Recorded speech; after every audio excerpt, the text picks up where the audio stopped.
Nous sommes maintenant derrière la cathédrale où de nouveau des tirs sporadiques ont lieu, car maintenant, étant donné que des poches de résistance ont encore lieu à Rabat, vous entendez des mitrailleuses derrière nous et des fantassins qui cernent le quartier.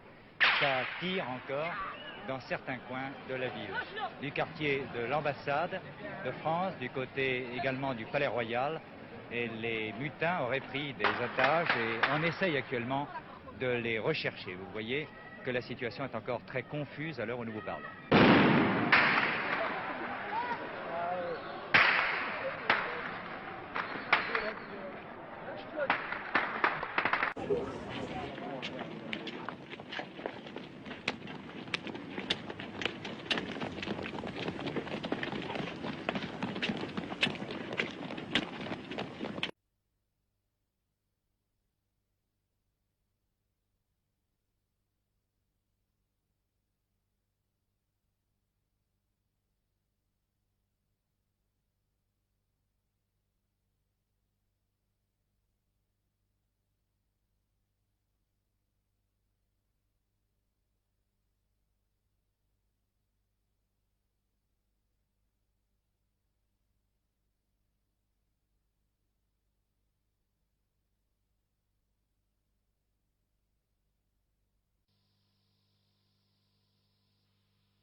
Un des soldats qui était là-bas, un des cadets,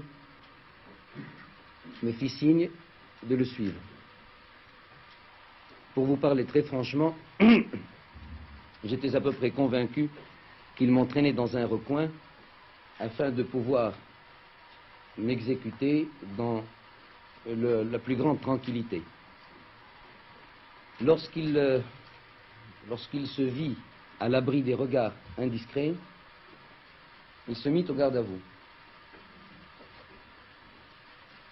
Je lui commandai repos, il se remit au repos.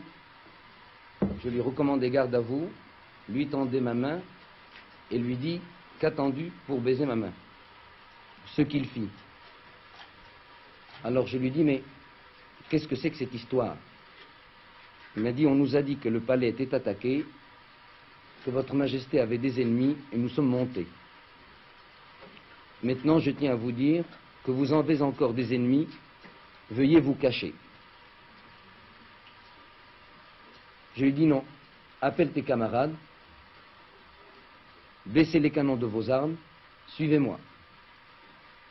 Et c'est alors que je tins ce langage à un groupe de 6 ou 7 cadets en leur disant, il est inadmissible que vous ayez fait de l'armée royale ce que vous en faites maintenant. Cela est indigne et non conforme à ce que j'attendais de vous.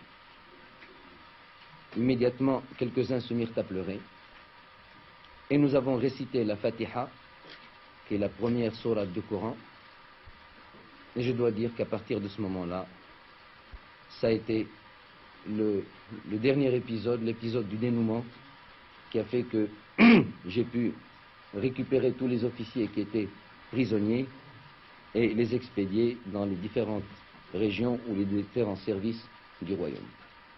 Serait-il possible de rencontrer et d'interviewer les officiers rebelles actuellement arrêtés? Je dois vous répondre que, en principe, ces officiers auraient dû être passés immédiatement par les armes. Et je crains que vous n'ayez pas le temps de le faire, car je crains que demain soir, à cette heure-ci, ils nous soient exécutés après qu'ils nous aient donné les renseignements nécessaires. On a parlé de complot libyen. Interrogé à ce sujet hier soir sur notre antenne, vous avez à chaud répondu « La Libye, je m'en fous royalement ». Maintenez-vous maintenant que tout est fini, cette appréciation, et pourquoi? Je la maintiens encore plus royalement du fait que je suis encore plus roi aujourd'hui qu'hier.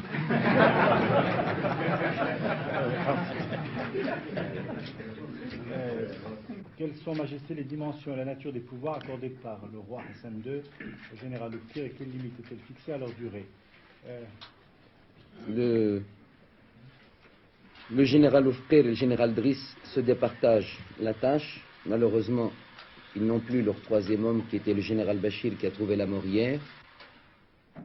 L'un et l'autre jouissent de pouvoir étendus à la mesure de la confiance que j'ai en eux, mais il est certain qu'aucun texte, aucune situation n'est venue pour créer quoi que ce soit ou amenuiser quoi que ce soit. Nous sommes actuellement dans une situation transitoire, pragmatique, qui fait qu'on met the right man at the right place et on verra par la suite.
Après les obsèques officielles ce matin, c'est l'obsèque de la foule maintenant au cimetière Halla Ben Abdallah. Tous les habitants du quartier sont venus ici rendre un dernier hommage aux victimes de la atroce fusillade d'il y a 2 jours.